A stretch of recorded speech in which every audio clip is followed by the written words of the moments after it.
It was the fifth call from my sister, Maria, that I finally decided to ignore. My phone lay face down on the sleek marble countertop of my new apartment in Chicago, the insistent buzz a rhythmic counterpoint to the city's distant hum. Maria's pleas were always the same. "Please, Elena, we need you. Dad's getting worse. The bills are piling up."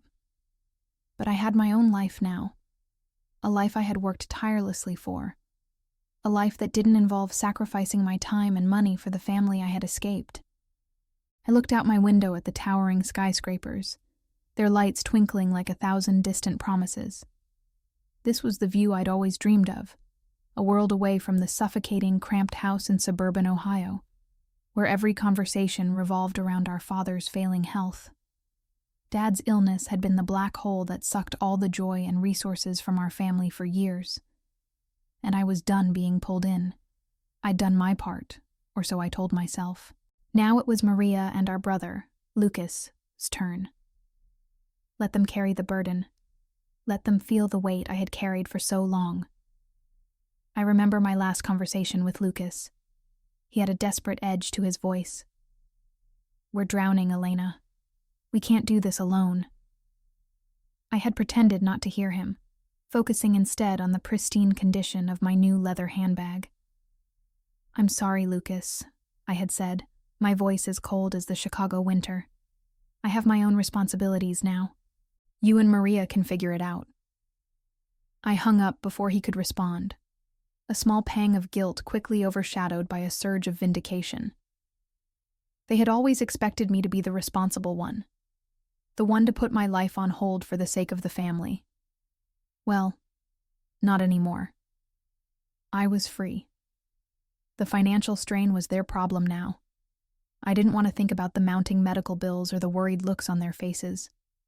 It wasn't my burden anymore.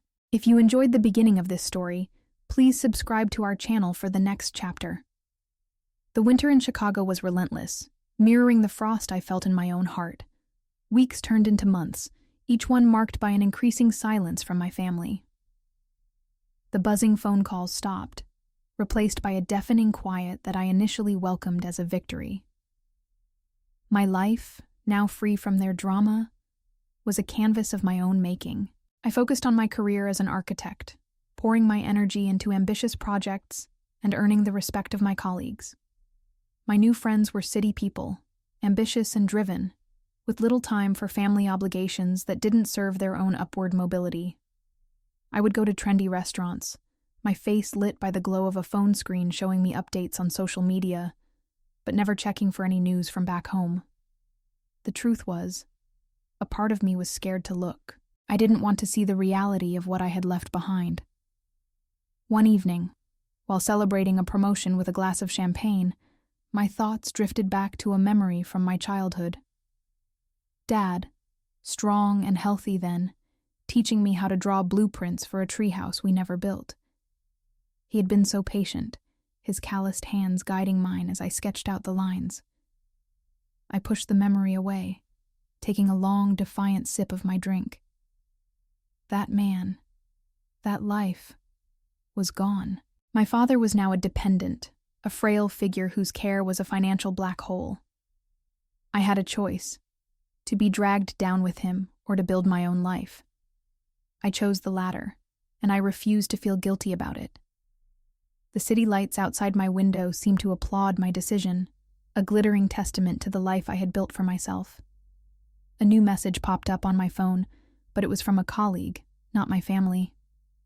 I smiled, feeling the familiar rush of accomplishment.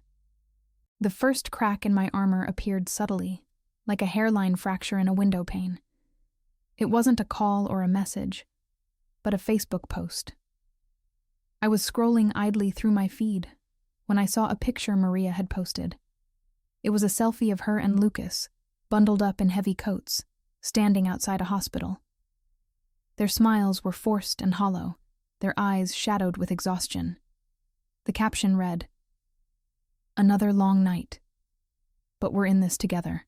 I felt a jolt in my stomach, a physical reaction I hadn't anticipated.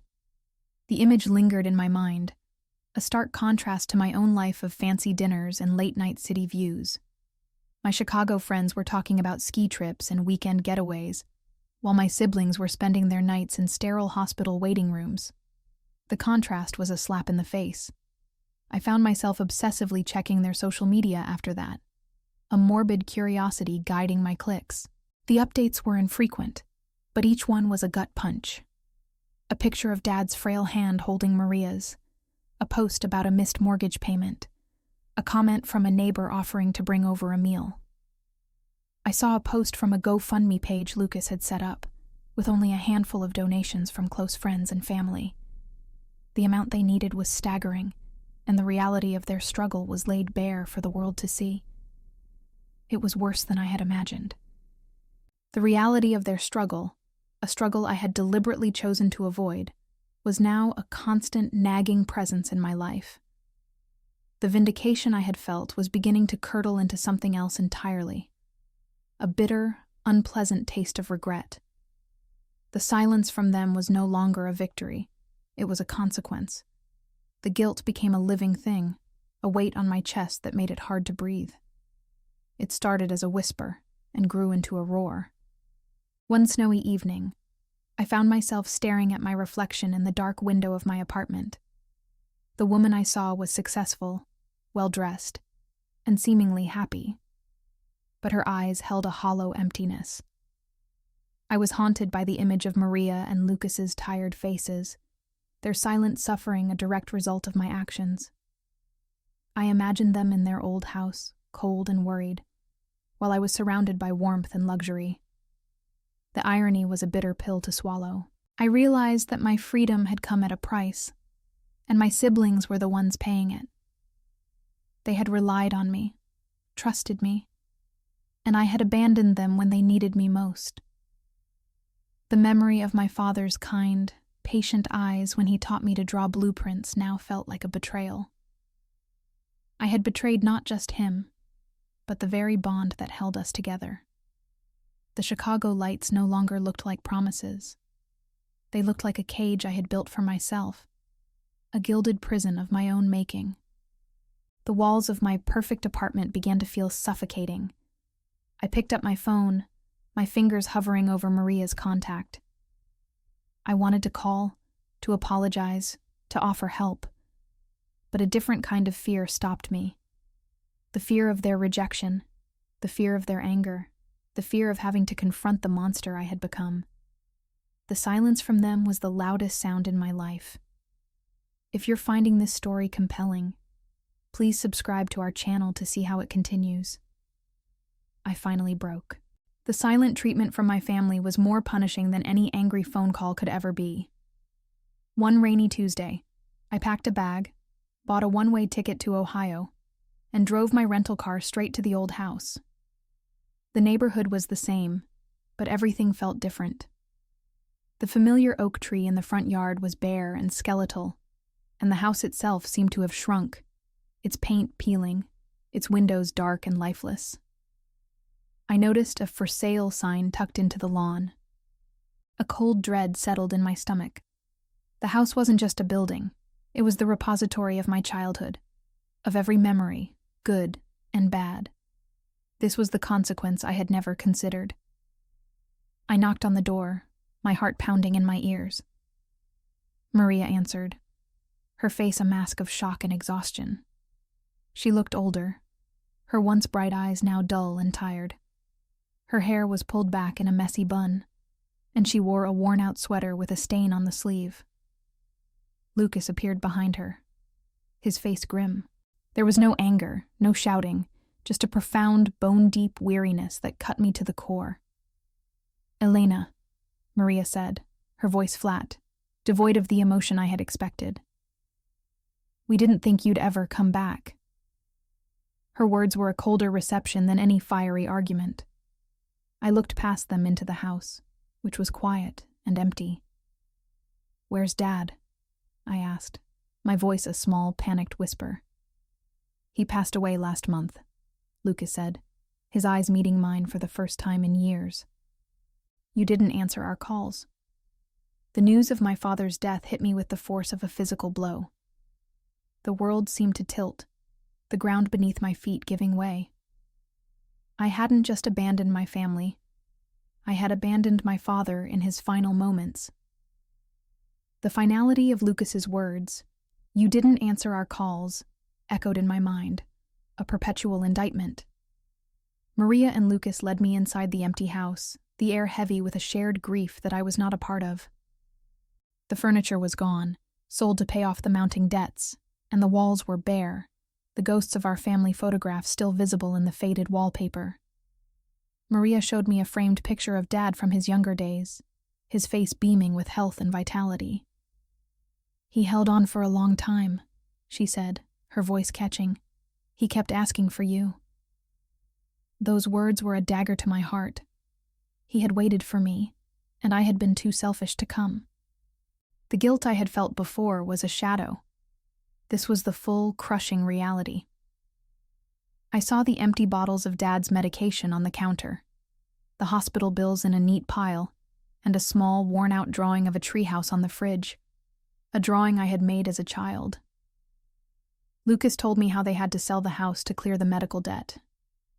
The weight of their sacrifice and my complete lack of it was unbearable. I looked at my siblings, their faces etched with a grief they had endured alone, and I finally understood the full extent of my cruelty. I wasn't the victor of my own story. I was the villain. I stayed for a week, sleeping on an air mattress in the now empty living room. I spent my days going through the remnants of our family life, a painful journey through a past I had so callously discarded. Maria and Lucas were kind, but their kindness was laced with a quiet sadness and a palpable distance. They spoke about Dad, about his final days, about the struggles they had faced, but their stories were not for me. I was an outsider looking in, a stranger who had no right to their memories. I saw how they had depended on each other, a bond forged in hardship that I had no part in. Lucas told me how he had to take a second job, how Maria had put her own dreams on hold to be a full-time caregiver. Their sacrifice was a testament to a love I had forgotten, a loyalty I had cast aside for a better view and a bigger paycheck. I offered to help with the remaining bills, to pay for a funeral service they couldn't afford, but they politely refused. "We did it on our own, Elena," Lucas said, his voice gentle but firm. "We don't need your help now." Their refusal was a more profound punishment than any lecture. It wasn't about money anymore. It was about trust, about love, and about a bond that I had severed. The silence from my family was no longer a victory. It was a wall I could never climb. The for sale sign in the yard was not just for the house. It was for the family I had abandoned. If you're curious about how Elena will face the consequences of her actions, subscribe to our channel for the next chapter. Returning to Chicago felt different. The city lights that once symbolized my success now felt cold and impersonal. My apartment, once a sanctuary of my self-made life, now felt like a gilded cage. I looked at the sleek furniture and the expensive artwork, and all I could see was the empty, peeling walls of the house in Ohio. The taste of my expensive meals was replaced by the bitter memory of my siblings' quiet sorrow. My professional achievements felt hollow, a flimsy shield against the profound emptiness in my heart. My colleagues celebrated my accomplishments, oblivious to the fact that I had lost the most important thing of all, my family. I had achieved the life I wanted, but at what cost?